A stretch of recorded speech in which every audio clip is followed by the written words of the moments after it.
In 2023, people in Argentina needed stacks of cash just to buy groceries. Meanwhile, a single US dollar could stretch much further. Why? It's not random. Currency values rise and fall because of trust, trade, and government decisions. In this video, we'll break down the real reasons why some currencies are strong, why others collapse, and how these shifts affect you whether you're traveling abroad, investing, or just buying groceries. Stay with me until the end, and I promise you'll understand more about what truly drives the value of a currency than most people ever will. Imagine walking into a store to buy your favorite snack.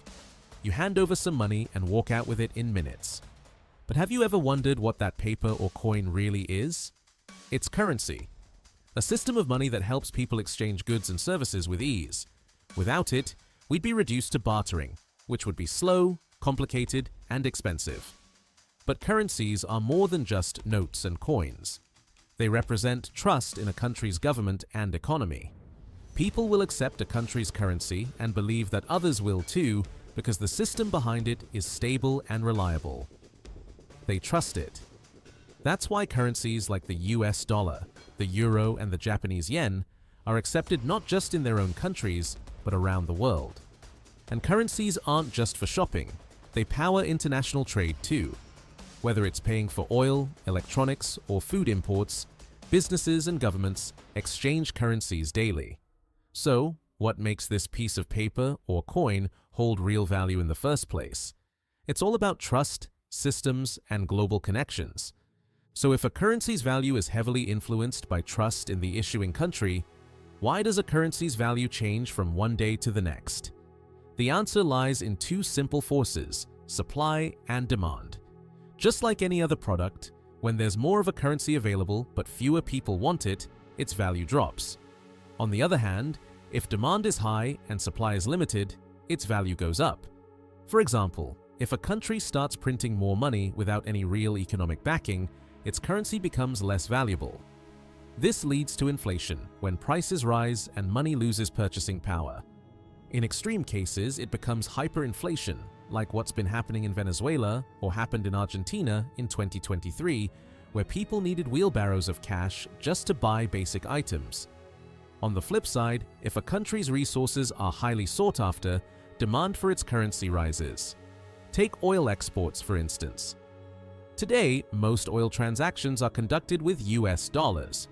Countries that buy oil need US dollars, so they often must buy dollars to make those purchases. That, in turn, increases demand, making the dollar stronger. Of course, there's also deflation when the general price level of goods and services fall. Deflation can be caused by reduced demand, too much supply, or because there's less money circulating. Your money can buy more, which sounds good, but it can stall economic growth. Falling prices can lead to layoffs and lower wages, which can lead to even less demand, a vicious cycle that all countries want to avoid. So, the real answer to why some currencies are so much stronger or weaker than others, even when their economies seem similar, comes down to how much money is floating around and how much the world wants it. So if supply and demand influences the value of a currency, what factors influence supply and demand? For one, a country's economy plays a large role in how strong or weak its currency is. Investors and traders closely watch economic indicators to decide whether they should buy or sell a particular country's money. One of the most important indicators is gross domestic product, or GDP, the total value of goods and services a country produces. A growing economy means more production, more jobs, and more trade, which makes the currency more attractive and valuable. Interest rates are another major factor. When a country's central bank raises interest rates, it offers better returns for investors. Since a country's debt can usually only be bought in that country's currency, this attracts more foreign money, increasing demand for that currency and strengthening it. Inflation tells a different story. If inflation is high, prices go up, and the currency's buying power drops, making it less valuable. Investors may look elsewhere for safer returns. Unemployment rates also matter. A healthy job market signals stability and growth, encouraging investment and supporting a stronger currency. So, how do these numbers shape what you see at the grocery store or hear in the news? Every percentage point in GDP, inflation, or unemployment directly affects how much your money is worth and where investors decide to place their bets. It's amazing how numbers on a report can not only ripple through global markets, but also affect your own pocketbook. After understanding how economic indicators influence currency, it's important to see how trade between countries plays a major role in shaping currency values. When a country exports goods, the foreign buyers must typically use that country's currency to make the purchase. This increases demand for the exporting country's currency, making it stronger. When a country exports more than it imports, that helps keep the currency's value strong. Take China, for example. As one of the world's biggest exporters, China's trade in electronics, machinery, and other goods creates a constant need for its currency, the yuan. This helps keep its value relatively stable and strong. Also, when a country consistently exports more than it imports, a trade surplus, that keeps money flowing into the country. Investors often see this as a sign of a strong, competitive economy, which attracts more foreign capital. That can strengthen a country's currency even more. On the other hand, when a country imports more than it exports, what's called a trade deficit, it needs to buy more foreign currency to pay for those imports. This can weaken its own currency because demand for it drops compared to others. You might be curious where a country goes to buy another country's currency. This is where currency exchange, or forex markets, come into play. These markets are where currencies are bought and sold by banks, investors, governments, and traders from around the world. It's the world's largest financial market, with over $7 trillion in transactions happening every day. So, trade balances and global exchange markets constantly interact, also influencing how strong or weak a currency becomes. Have you ever wondered why news reports about exports or interest rates often affect the prices of goods or services? It's because trade and currency exchanges are tightly connected. One shift in supply or demand can ripple across the entire world economy. Building on how trade affects currency values, government policies, and central banks also play a crucial role in keeping currencies stable or adjusting them to meet economic goals. Central banks, like the Federal Reserve in the US or the European Central Bank, manage a country's money supply, set interest rates, and control inflation. By raising or lowering rates, they influence how attractive a currency is to investors, which in turn impacts demand and its overall value. Sometimes, governments even step in directly by buying or selling their own currency to prevent sudden fluctuations that could harm their economy. This is especially important during times of economic uncertainty or crisis, when confidence in a currency might weaken. Other countries go a step further by pegging their currency to another, more stable currency.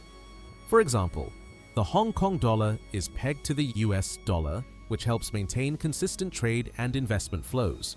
Similarly, nations that export a large amount of goods manage their currencies to ensure price stability and avoid disruptions in global markets. This is how deliberate decisions by governments can shape a currency's strength or weakness, beyond what supply and demand or trade alone might dictate.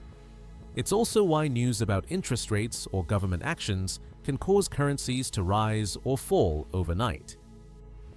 Central banks and governments are always working behind the scenes to balance growth, inflation, and international trade, keeping currencies from spiraling out of control. After looking at how government policies influence currency, it makes sense that political stability is another important factor in a currency's value. Investors and traders need to trust that a country's leadership will keep its economy steady. If a nation faces wars, corruption, or political crises, it creates uncertainty. This uncertainty makes investors nervous, prompting them to pull their money out of that country. As a result, the country's currency can lose value quickly. Political and economic stability influence trust in a country's currency, and that in turn plays a role in a currency's value. Even if a country has strong trade or high interest rates, political instability can wipe out those advantages, and investors are always watching for signals of trouble. Stability isn't just about peace, it's about keeping the economy's foundation secure. Another major factor in a currency's value is speculation. Traders and investors don't just react to current events, they also make decisions based on what they expect to happen in the future. Large investment funds, hedge funds, and banks constantly analyze economic trends, interest rates, and global events to predict how a currency's value might change. So, have you ever wondered how much of a currency's value is based on what's happening now and how much is based on what people think will happen next? In today's fast-paced global markets, perception can be just as powerful as reality when it comes to currency movements. So it's clear that currency values aren't shaped by just one factor. They're influenced by a mix of trust, supply and demand, economic indicators like inflation and interest rates, trade relationships, government policies, political and economic stability, and market speculation. All these forces work together, sometimes pushing or pulling a currency's value in different directions. No single reason explains why one currency is strong and another weak. It's the combined effect of these elements that creates the bigger picture. So the next time you exchange money or check an exchange rate, you're not just looking at numbers, you're seeing how global trust, trade, and government decisions connect countries across the world. With so much at play, how much do you trust the next currency you hold? And that's why currencies have different values. If you like this video, please give a thumbs up. And if you'd like more breakdowns on topics like this or ways to help you grow your wealth, subscribe to our channel. Don't forget to click on the bell icon so you don't miss any videos and get notifications on time. Don't hesitate to give suggestions for our videos. See you at the next one.